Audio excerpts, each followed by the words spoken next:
Den opgave, jeg stillede dig i går, det var, vil du til i dag kunne finde et emne, som vi kunne diskutere?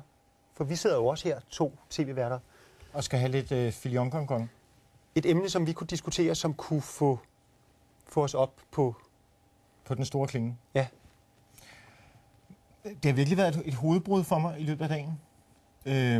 Fordi vi skal jo køre vognen i garagen, ikke? Og jeg er lidt nået frem til, at der er så meget konsensus imellem os. Der har måske været nogle krydsninger på overfladen, ikke? Men det er der jo i det hele taget i Danmark. Ja. Det er derfor, vi ikke har sådan noget tv. Ja, det er det. Så jeg er nået frem til, at vi må tage udgangspunkt i et fiktivt emne. Ja.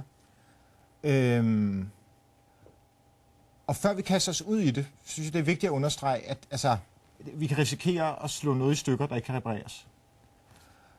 Og jeg synes også, vi skal sige, at det, vi skal snakke om nu, har ingen relation til hverken nulevende eller døde personer, os selv indbefattet.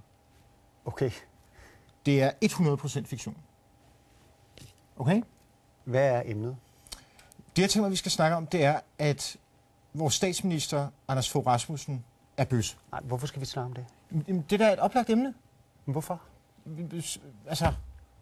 Det er det, manden på gaden interesserer sig for, Michael. Men hvorfor vil du diskutere det i fjernsynet? Hvorfor skal det hele være sådan noget Politikken plus abonnent TV2 lovrig pænhed? Men hvorfor? Jamen, hvad rager det folk? Det rager da folk i høj grad. Det gør det da ikke. Hvis jeg havde stemt på Anders Fogh Rasmussen, og jeg gik ind for sunde, raske familieværdier. Jamen, har du det? Det kommer ikke dig ved. Jamen, hvorfor snager du i ham? Hvad får du ud? Det var under bæltestedet, det der, Michael. Nej, hold nu kæft! Du skal ikke spørge til, hvor mange penge jeg tjener. Hold lige op! Hvad er det for en energi, du frisætter ved at snage i en politikers privatliv? Prøv lige at høre. Hvad er det, du får ud af det? Hvad får du ud af det? Må jeg få lov til at sige Hvad får du ud af det? Jeg arbejder for manden på gaden. Du arbejder for manden på gaden. Danmarks Radio arbejder for det danske folk. Og hvis han så var, hvad så? Men han er bøsse. Han er rygende bagbordsindianer. Så er jeg også bøsse. Jeg er bøsse, så siger jeg er bøsse. Og hvad får du ud af det? Du er da ikke bøsse. Det er du, du er da også. Jeg er bøsse. Alle mænd er bøsse et eller andet sted. Du er ikke bøsse. Det er jeg da. Du er da lige så straight som en lineal. Jeg er bøsse. Og der er mange flere bøsser. Jamen, og hvad så? Prins Henrik er bøsse. Og hvad så? Bubber er bøsse. B.S. Christiansen er bøsse. Jamen, hvad skal jeg bruge det Kofi til? Annan. Hvad skal jeg bruge det til? Alle i Holland er bøsse. Ja, men hvad skal jeg bruge det til? Prøv at høre, hvis hvad skal folk bruge det til, der sidder og ser fjernsyn, så bare vil godt se? Vi har en statsminister, der lever et dobbeltliv som bøsse. Tænk på, hvis der er nogen, der finder på at afpresse med det. Det kan jo bringe embedet i fare. Ikke? Og derudover, hvad er der galt med at være bøsse? Det er jo dig, der ved at bruge det ord, ligesom bringer et eller andet, som ligesom, nu er det spændende, nu siger jeg noget farligt. Hvorfor kan vi ikke jeg tør sige det. Hvorfor kan vi ikke snakke om det? Hvad er der galt med at være bøsse? Det er jo netop ved, at han lever et dobbeltliv som bøsse, at det bliver sådan noget, han er måske bøsse.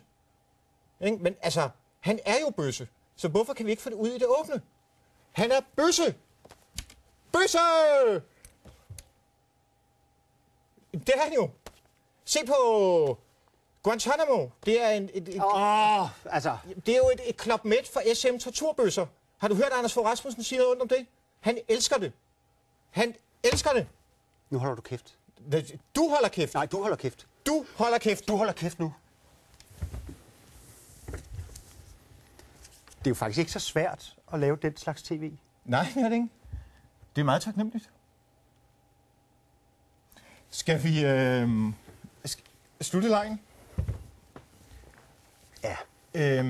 Synes jeg, det er meget vigtigt, at vi markerer... Man kommer sådan lidt op og kører af det. Ja. Jeg ryster på hænderne. Man får en sidren, ikke? Men jeg synes, det er vigtigt at understrege, at nu er lejen slut, og nu bevæger vi os fra fiktion tilbage i virkeligheden. Tak for det. Skal vi lige holde en 5 sekunders pause, hvor vi lige